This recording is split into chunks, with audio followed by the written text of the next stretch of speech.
It is a brutal, gruesome murder. She was stabbed so many times. I've been prosecuting murderers for 15 years. They wanted to put the blame on somebody. And I've never lost a homicide case. They wanted to get me to admit that I murdered. My job is to fight for justice. The jury had made a horrible mistake and convicted an innocent man. I've been defending the accused for over 20 years. The DNA evidence makes no sense. Ensuring the innocent don't serve time for someone else's crime. One of the things you learn in this business is to never trust the state's results. How do you plead? Not guilty. For true justice to be served, We need to answer one single question.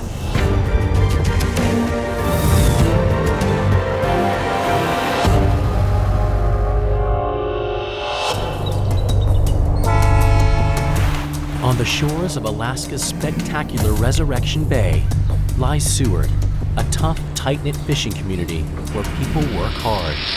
And that gives some enough reason to party even harder. But last night at the Flamingo Bar and Grill, Calvin Lister's evening ended when his wife told him to go. Tony? When I woke up the next morning, there was nobody laying next to me. She didn't come home. I got up, Tony? put a piece of toast in the toaster. Her belongings was on the table. I knew that wasn't right. This isn't the first time the couple has gotten into it, though never anything like this. Tony? We had our little fights here and there, but you know, she always came home.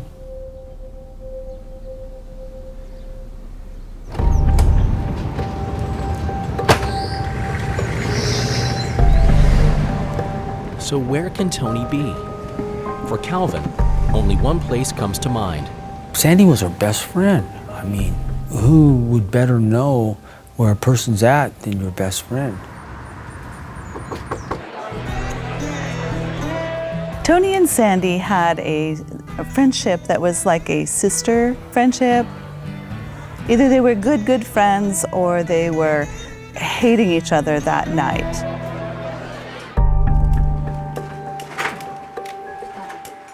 Sandy answers the door. It's early in the morning. I'm surprised she's up. I asked her, where's Toni at? Well, she was last with Jimmy, and she points over at Jimmy. Hey, Jimmy. There on the sofa is Jimmy Ecker, an old friend in town for the weekend. Something's wrong, you know? I mean, I just felt that. I could sense that. It was really strange because he would not meet eye to eye. On top of everything else, I'm looking at him. He's got scratches across his face. I could feel the blood in my system just boiling. Come with me. Mad as hell and desperate for answers, Calvin grabs Jimmy by his lapels, telling him they're taking a ride. I knew that something was fishy, and I couldn't put my finger on it. I need to find out what's going on. He was pretty surprised, and I took him into the police station. Calvin tells the officer on duty his wife is missing, and he thinks Jimmy Ecker, the last person to see her, is hiding something. Okay, what can you tell me? Jimmy admits he was dancing with Toni after Calvin left, but said that later he picked up another girl. She was American native, and he was going to take her home to Bear Creek. That's when her boyfriend confronted Jimmy, and they got into a fight, and he hit him. And that's how he got the blood on him.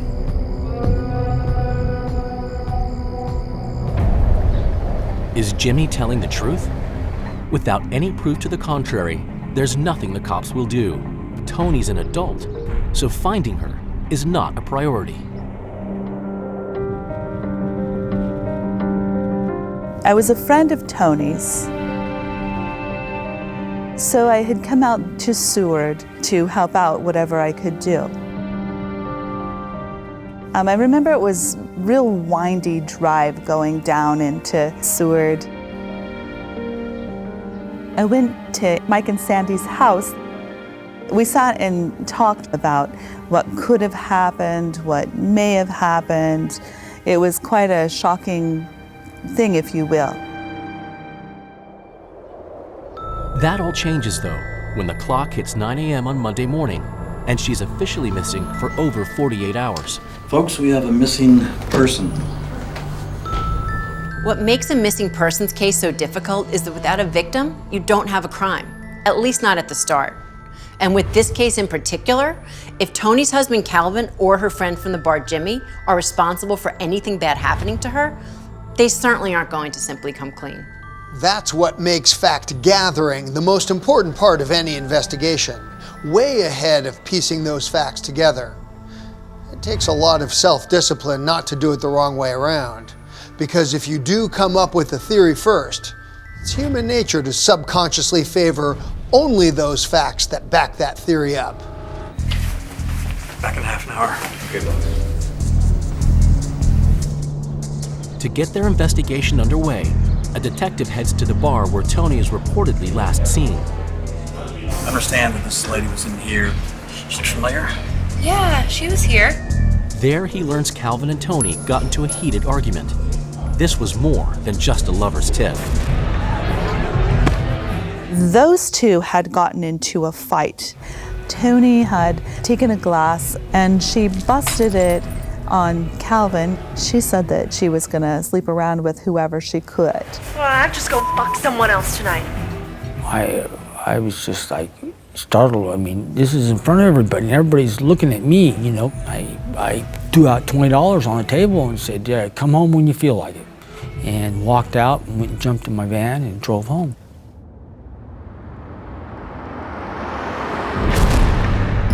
Calvin and Toni have only been married for a few months. Theirs is what you can classify as a fiery, passionate love affair. I fell in love with her almost instantly. She was a little firecracker.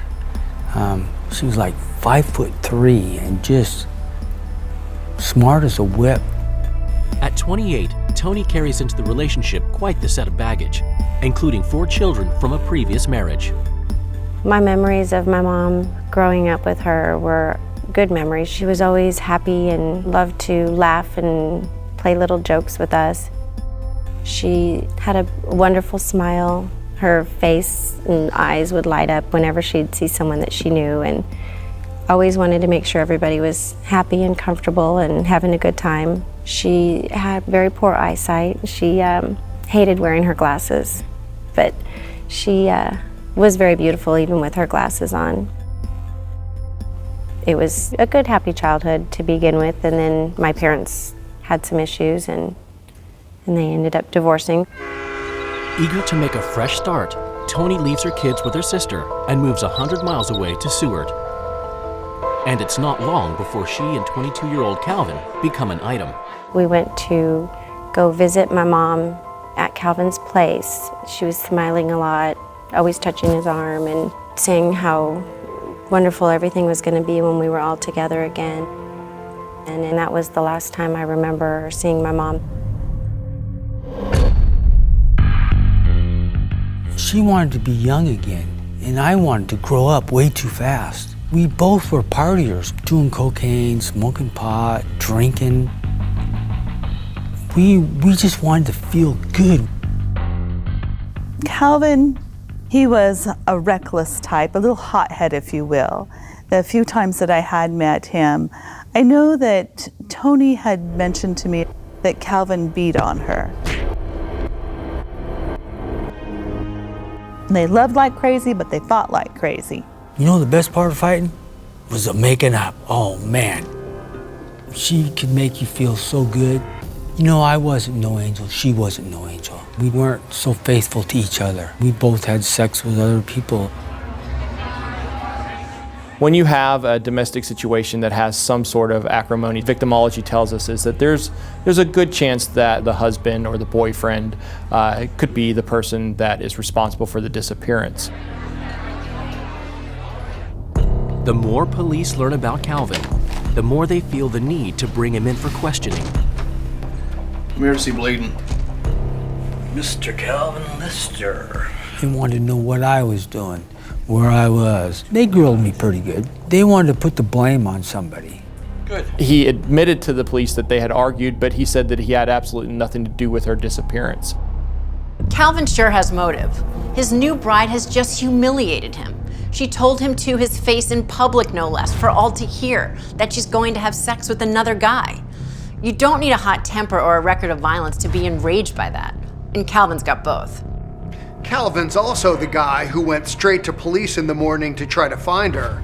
That's got to throw a little cold water on the old jealous husband in a murderous rage routine. But I'll give you, doesn't entirely rule him out either. Days turn to weeks, and still there's no sign of Toni. Believing she would never abandon her kids, police fear the worst. But with no leads and nothing on Jimmy or Calvin, the investigation is running out of steam. That's when Toni's best friend, Sandy, decides to do her own sleuthing, turning to the spirit world for answers. We have good energy. I feel the spirits are here with us. A friend of my mom's, they were into seances, things like this. Sandy she was so convinced that, this lady, she'll be able to tell you where Toni's at. She asked for a piece of clothing. I brought down one of her favorite dresses. Not believing too much of seance anyway. I sense that we're connected to Toni. I feel that she's here with us. I was on this side of the table. Sandy was on my left. Sandy miraculously had a vision. You see Toni. It's her glasses. Okay, so here I am going, holy cow, this is crazy. She actually saw where Toni's glasses were.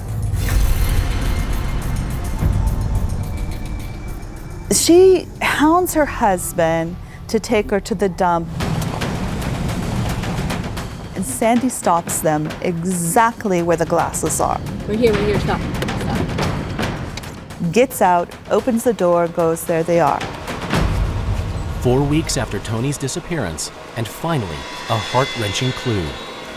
But more importantly, does this discovery point the finger at her husband Calvin, friend Jimmy, or could there be yet someone else involved? It's over a month since anyone has seen mother of four, Toni Lister.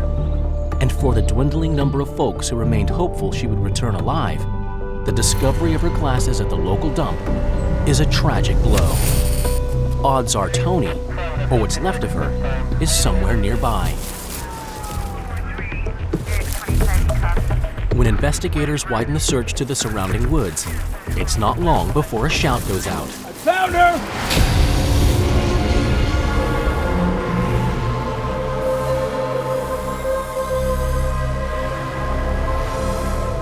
They actually find Miss Lister's body half unclothed and decomposing at this point because it's been quite some time.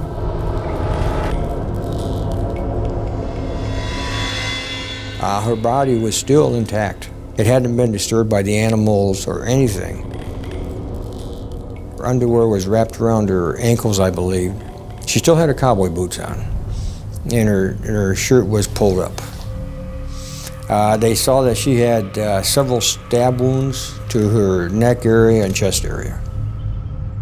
Miss Lister has approximately 26 stab wounds. And by looking at the stab marks, you could tell that it was a Phillips screwdriver. You could see the hex mark in the wounds themselves.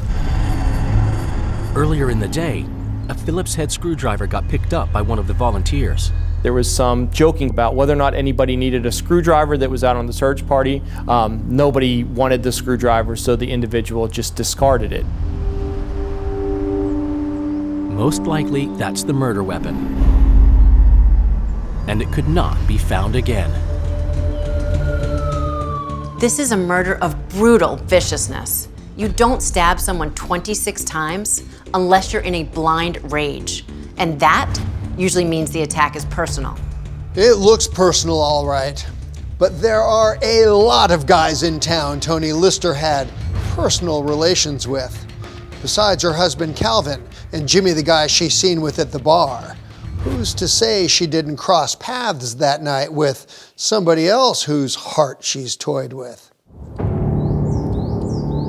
4 young children have lost their mother, putting the detectives under the gun to find the culprit. Top of the suspect list has to be Jimmy Ecker, the man she was seen dancing with the night she vanished. Just how solid is his alibi? He had actually told the same story to Sandra about giving the girl a ride home, the fight happening, the fight being the reason that there was blood on him. Unfortunately, the police weren't able to find the identity of the young woman. When confronted with the information that his alibi didn't pan out, Jimmy Ecker says that I lied to you about that story, and the reason I lied is because I had been using hallucinogenic mushrooms.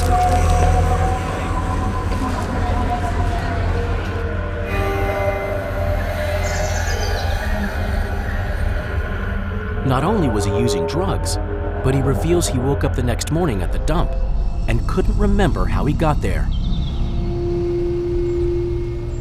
First, Ecker told the police a far-fetched tale that came apart in a heartbeat. Now he says he woke up in the dump with amnesia? The facts are starting to form a picture, all right, and Jimmy Ecker is squarely in it. Detectives tighten the screws and force another dramatic revelation out of Jimmy Ecker. We had sex. Jimmy and Toni left the bar together and subsequently had sex in his pickup truck. Jimmy then dropped Toni off early in the morning on March the 6th, 1982. Toni was fine when I dropped her off. For a guy who claims to remember nothing of the night, he seems to have great recall when it suits him. Sometimes odd stories are also true. There's one key thing here that we can't overlook. What Jimmy's saying is that he went out to have a good time and he got one. Where's the rage? What's the motive? One of the things that struck me about this case is the way she was murdered. 26 stab wounds with a screwdriver. There's 2 important parts to that. 26 is a lot. That tends to show some real rage.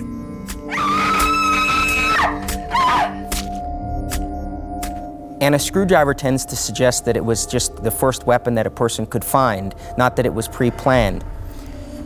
Jimmy had no reason to kill Toni. Jimmy had just slept with her. What could Toni possibly say to Jimmy to make him that angry? You're a bad lover? I'm going back to my husband? No, Jimmy is not crazy. This is a crime of somebody who wanted her dead. Despite Jimmy's barefaced lies and flip-flopping alibi, Seward PD have nothing concrete on him, and he's free to go. But his admission that he had sex with Toni the night she vanished suggests her husband Calvin might have a powerful motive for murder: jealousy.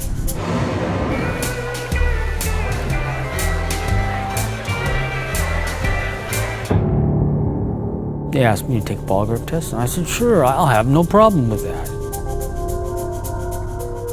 They asked me what your name is and date of birth, blah, blah, mom, blah, and it was all yes answers. And they asked me, did you kill your wife?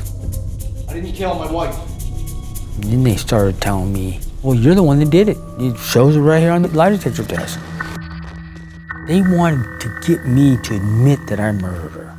So the machine's line to your line.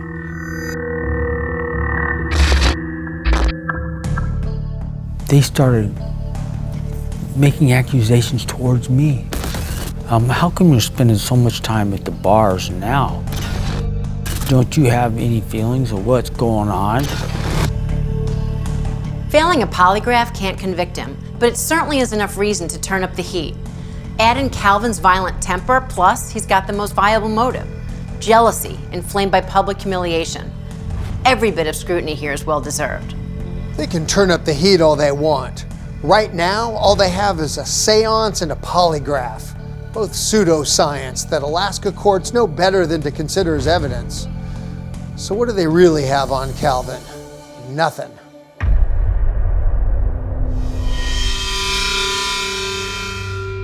Sheltered by their aunt at her home 100 miles away, Toni's 4 children have no idea of their mother's heartbreaking fate. I was emptying the trash can and found an article in there about how my mom was missing and how she'd been found and how she had been murdered. And I just remember picking it up out of the trash can and feeling like I was in slow motion as I was reading it and trying to understand it, because I was 12 and I really could read pretty well, but they found her in the dump, the sewer dump. The more I read, it just got worse. She was stabbed so many times. Sandy and her siblings also have no idea that their fun-loving new stepfather, Calvin, is under a cloud of suspicion.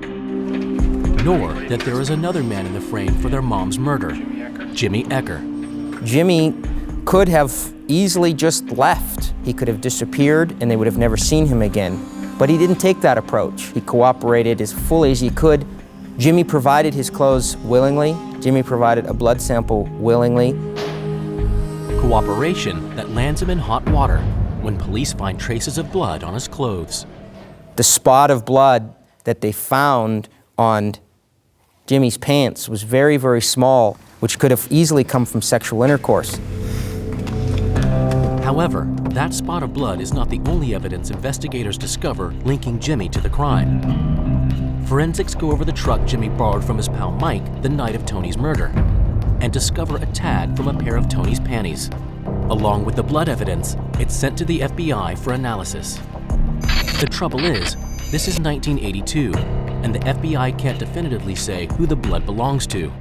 The FBI did what they could, but they ultimately packaged everything up and sent it back to Seward and gave them their results and said, we've done all that we can do at this stage. We can't help you any further. As for the tag from Toni's underpants, Jimmy's already admitted they had sex. Maybe it got tore off in the heat of the moment. You have 2 suspects, Calvin and Jimmy, who both have the means and opportunity to kill Toni. One admits to lying, the other failed a polygraph.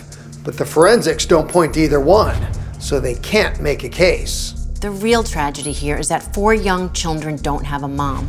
And so far, no one's being held accountable. It doesn't get any more frustrating for police and prosecutors than this. My youngest sister, Heather, and I would talk about it a lot. Why didn't they get the person? And, you know, he's still out there living his life. Why is he? He shouldn't be.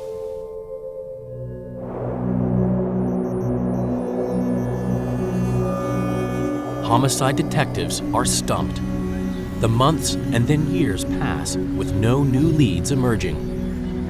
When nobody would confess to the crime, the Seward police just threw up their hands and said, all right, moving on. And the evidence simply sat in the Seward police evidence locker for all those years. It just went to the back of everyone's minds. As an adult, I was really upset knowing still that this person was still out there free and getting away with taking my mom's life. I was angry. My sisters were angry. We wanted justice.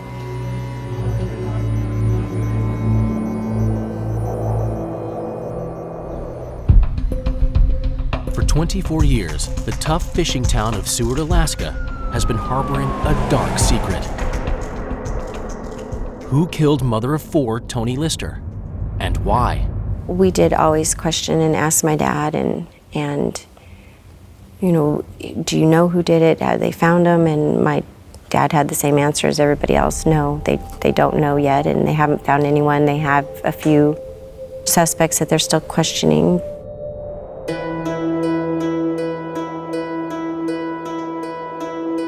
In April 2006, the local DA reaches out to the Anchorage Cold Case Unit to breathe new life into the long-dead investigation. the file lands on seasoned detective Tim Hunyer's desk.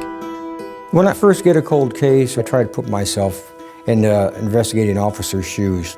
With a new set of eyes, there's always something they may have missed. So I traveled to Seward.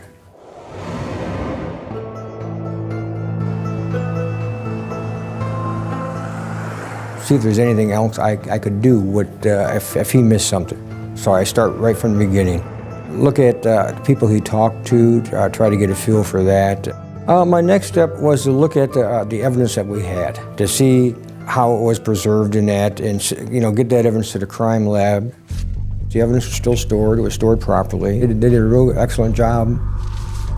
This is crucial. Cold case DNA analysis can only work if we know the evidence is uncontaminated. That is precisely why the defense often demands their own DNA testing. You have to make sure the evidence is what the prosecution says it is. Back in 1982, detectives had two viable suspects for Toni's murder: her husband Calvin and the man she was last seen with, Jimmy Ecker. I looked into what Jimmy Ecker was doing the last 20 odd years and found out that he did get in some other trouble. Jimmy has spent a long spell behind bars for armed robbery, and Calvin has been no angel either, doing 2 years for narcotics and jumping bail. Now, DNA analysis offers the best hope of solving, once and for all, the puzzle of who killed Toni. When I first found out that they were looking into the case again, I talked with Tim Hunyer, who said that they looked into every angle possible, and it kept leading back to the same person. We discovered that Toni's blood was found on Jimmy's pants. Jimmy's DNA sample was found, I believe it was in a vaginal swab. That was our major DNA evidence. It puts him in contact with Toni during the murder or shortly thereafter. On the back of the damning new forensic evidence, Jimmy Ecker is arrested and charged with Toni's rape and murder. When Jimmy was arrested, he was very much surprised. He had no reason to believe that after 25 years, the state troopers were going to knock on his door and completely shatter his life. He had a job, he had grandchildren, he liked to go fishing, he was living life in Alaska. And for him, this was just devastating. We wanted justice. We wanted him to pay for what he's done. The DNA matches are attention grabbers for sure, but what do they really tell us? Jimmy had sex with Toni. He admitted to that from the get-go. A spot of Toni's blood on his clothes after wild sex in the truck is no smoking gun. DNA matches are way more scientific than seances or polygraphs, but we're no closer to the truth than we were in 1982. Over the next 3 years, police and prosecutors build their case brick by brick, starting with what they believe happened the night of the murder. Jimmy and Toni leave the Flamingo Bar around 4:30 a.m., jump into his borrowed truck, and drive towards the dump just outside of town. Perhaps she thinks he's simply giving her a ride home. We believe that he took Miss Lister out there. He wanted to have sex with her. There was some struggle over that. Her jaw was broken, and he had sex with her, and he stabbed her multiple times and disposed of her body very close to where the truck would have been parked.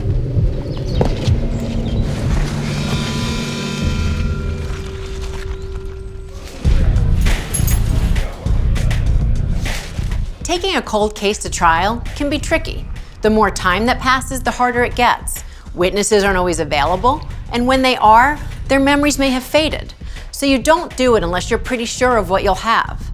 What prosecutors now have on Jimmy Ecker, between his varying cockamamie stories and now the DNA matches, is a strong circumstantial case against him. I'm not so sure. You're making a big fuss about proving what we've always known. What no one's come up with is a convincing motive. Don't forget, Calvin is the one who had one of those. That could be all the reasonable doubt Jimmy needs to remain free. After a series of long delays, Jimmy Ecker's trial for murdering Toni Lister finally opens in Kenai Superior Court in early 2010. Her children pray justice will finally be served for their mom. I followed the court case by listening in on the phone during all the testimony, but I knew I wasn't strong enough at that point to be there in court, listening and we have the blood of the victim on Jimmy Ecker's pants. We have the sperm of Jimmy Ecker in the underwear that Miss Lister was wearing at the time. So the defense really has an uphill battle. The prosecution doesn't waste any time to call their star witness to the stand. Sandra Rule, Tony's best friend, not only found Tony's glasses, she'd also seen blood on Jimmy when he returned to the house the morning after Tony's murder. Sandra Rule described him actually cleaning his hands, and as she described it, there was a lot of blood that was being washed off at the time. He literally washed the blood of Toni Lister off his hands.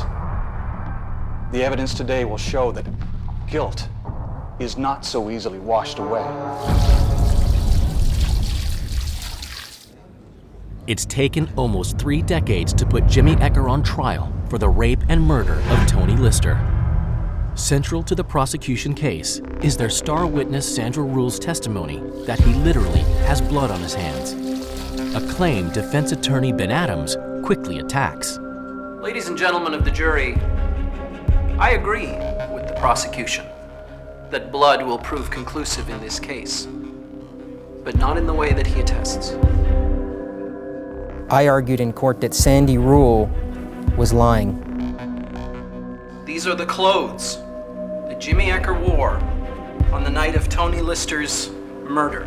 If Jimmy had stabbed Toni 26 times, including 19 times in the chest and 7 times in the neck, wearing a light blue dress shirt, and was drenched in blood, according to Sandy, how did he avoid getting any blood at all on his clothes? It makes no sense. So Tony's BFF, Sandra Rule, says 26 years later that Jimmy was covered in blood the morning Toni went missing? Is this the same Seance Sandra that was so desperate to find her pal? I'm sorry, but memory never gets better with time. That's fact. Objection. Stay. during the trial, there were some exchanges between the two attorneys that were pretty excited and heated sometimes. It isn't just the baffling discrepancy between Ecker's supposedly blood-soaked hands and the tiny spot found on his pants that the defense exploits. Attorney Ben Adams suggests the jury also takes a long, hard look at Toni's husband, Calvin. Maybe he's the real perp. On March 5th, 1982, there was a band playing in the bar. Toni was there with Calvin. There had already been domestic violence in the relationship. My understanding is it was very rocky. There was some discussion between Toni and Calvin apparently over cheating. After 30 years, people recalled that fight with perfect clarity. Toni threw a glass at Calvin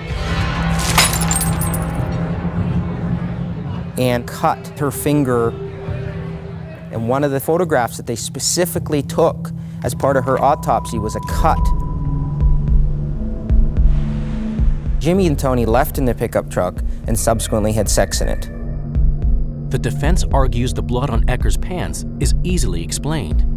It comes from that cut on her finger. Jimmy then dropped Toni off early in the morning.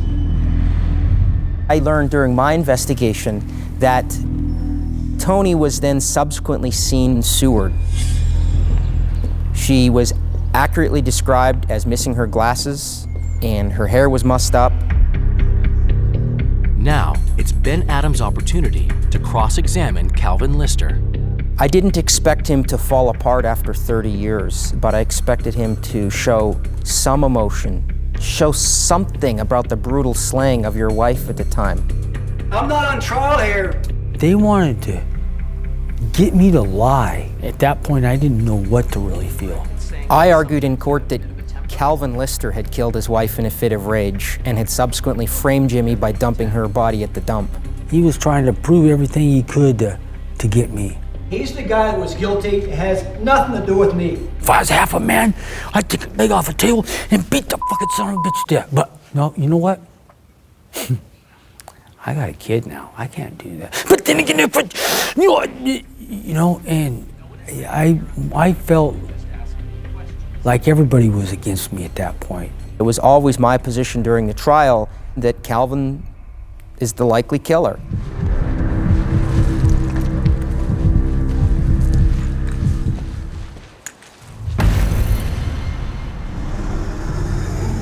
Here comes a woman after a night of drinking. You're married to her. She smells like another man. Calvin simply snapped and brutally murdered her with a screwdriver. And that's not all. In a dramatic turn, the defense argues that Calvin wasn't acting alone. Tony's best friend, Sandra Rule, was his accomplice.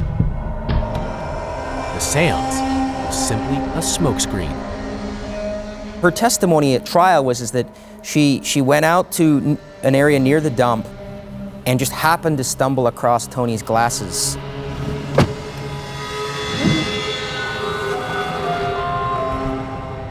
What a bunch of bullshit. There's no such thing as a seance. That is simply not true. They're on the side of the road. On the way to the dump. I argued in court that Sandy and Calvin had their own thing going on and that Sandy was helping to cover for Calvin.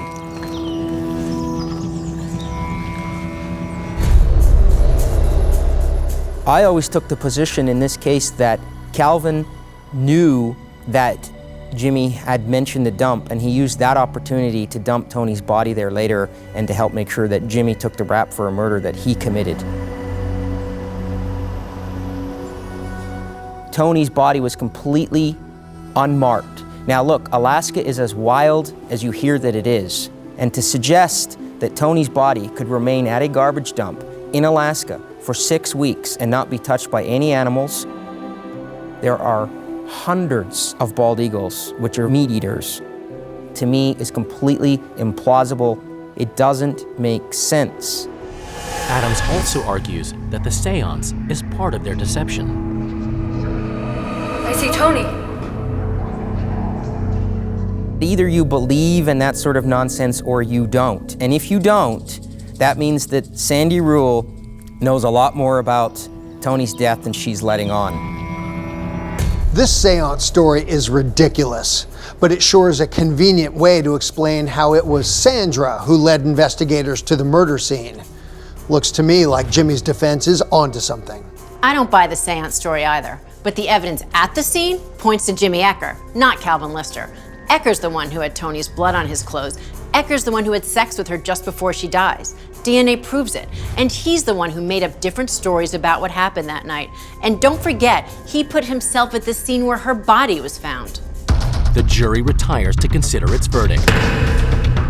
Has the defense sown enough doubt in the minds of the jurors, or will DNA evidence condemn Jimmy Ecker? The jury is out in the trial of Jimmy Ecker for the murder of Toni Lister. Both sides are waiting anxiously for the verdict. The prosecution has done a great job here.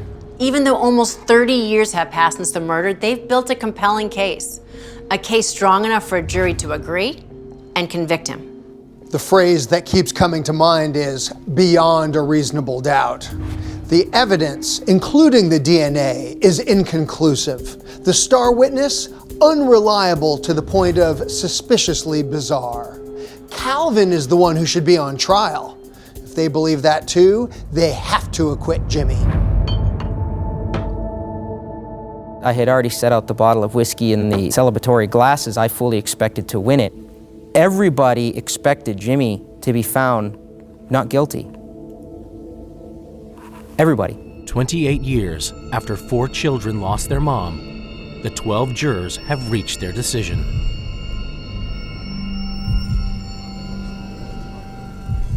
Guilty, Your Honor. Guilty as charged. Never in my mind was I in doubt about his guilt, but waiting to hear what Judge Anna Moran was going to say was really nerve-wracking. She started hitting the gavel every single time for every stab wound that he gave my mom. 1, 2, 3, 4, all the way up to 26. It was to show how much anger and violence a person has to have to do that so many times repeatedly. And I had tears just running down my face. He took a mother, a grandmother, a sister, a daughter, and she meant the world to all of us. What a coward he was to not come forward in the beginning knowing he did this. The judge sends Ecker to prison for 99 years. For one man, it marks the end of a nightmare. Basically, it was a cut and dry case. I mean, DNA had his ass nailed to the ground. For another man, it's a massive setback. When Jimmy was convicted, I was devastated, and I promised myself I would not even practice criminal defense law anymore.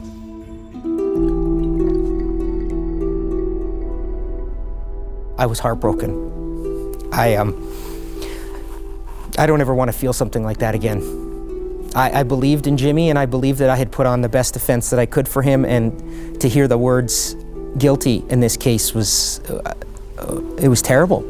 That was a very difficult sentencing for me. An interesting story, though. Right before the jury verdict came back, the judge called me up to the bench, and she told me they can't release him right away. They actually have to process him out of the jail. And what I took from that at the time was that even the judge believed that Jimmy was going to be found not guilty. I've never had a judge tell me your client won't be released right away.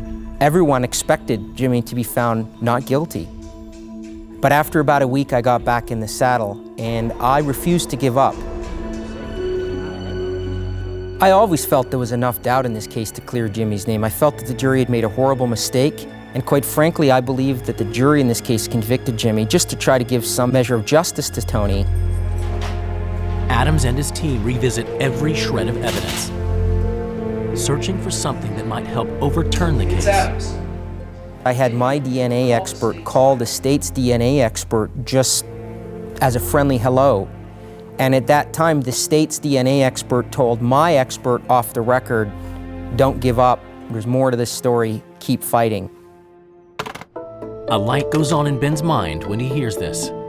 I knew in my heart that senior prosecutor, Mr. Gullifson, had cheated me and had convicted an innocent man. I was determined to find out the truth. One of the things you learn in this business is to never trust the state's results. During the trial, Ben Adams asked for further DNA tests to verify the state's results. Prosecutor Patrick Gullifson told him the results were not ready. This wasn't true.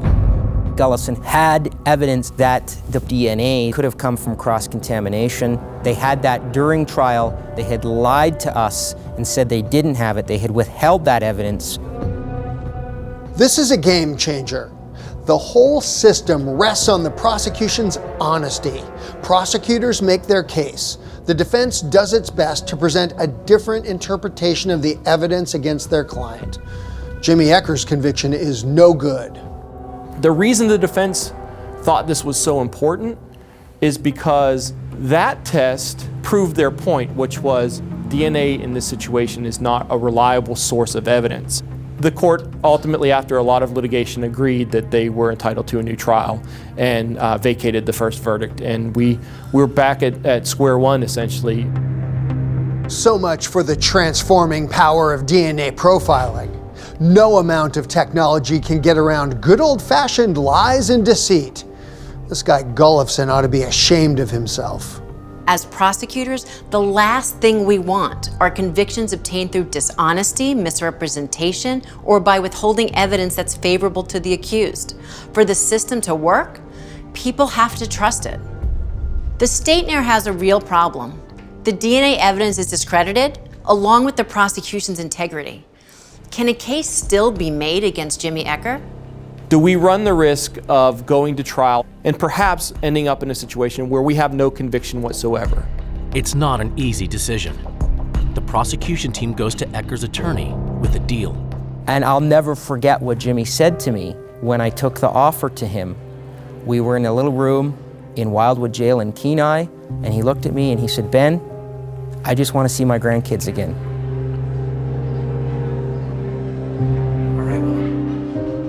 Mr. Adams and I ultimately come to a decision that Mr. Ecker will plead guilty to manslaughter and face a possible maximum sentence of 20 years. Under Alaskan law, Jimmy Ecker could be eligible for parole after 7 years, 5 of which he's already served on remand. Jimmy Ecker, how do you plead? Guilty.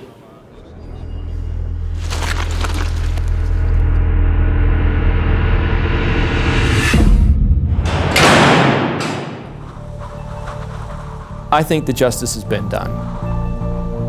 In some level, he took responsibility for what he did, and in the end, we can put this all behind us. As a defense lawyer, you're aiming for the best outcome for your client.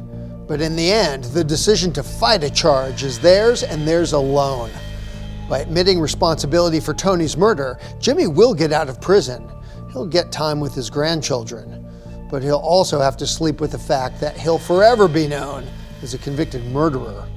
As part of his deal, Ecker confesses to killing Toni Lister, and finally, her family gets the closure they deserve.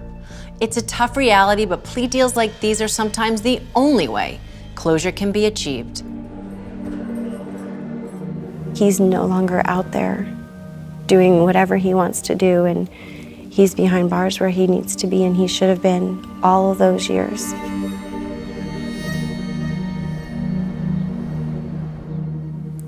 We don't know who our demons are, our angels are. Toni wasn't no angel, but she didn't deserve this. I wish I could take back time and change things, but I can't do that.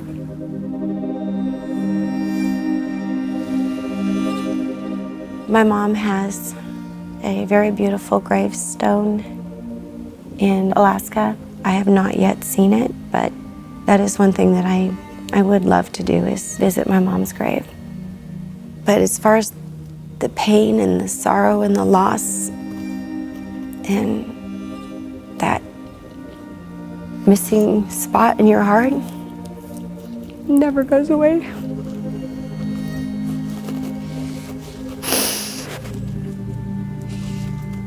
It's always there.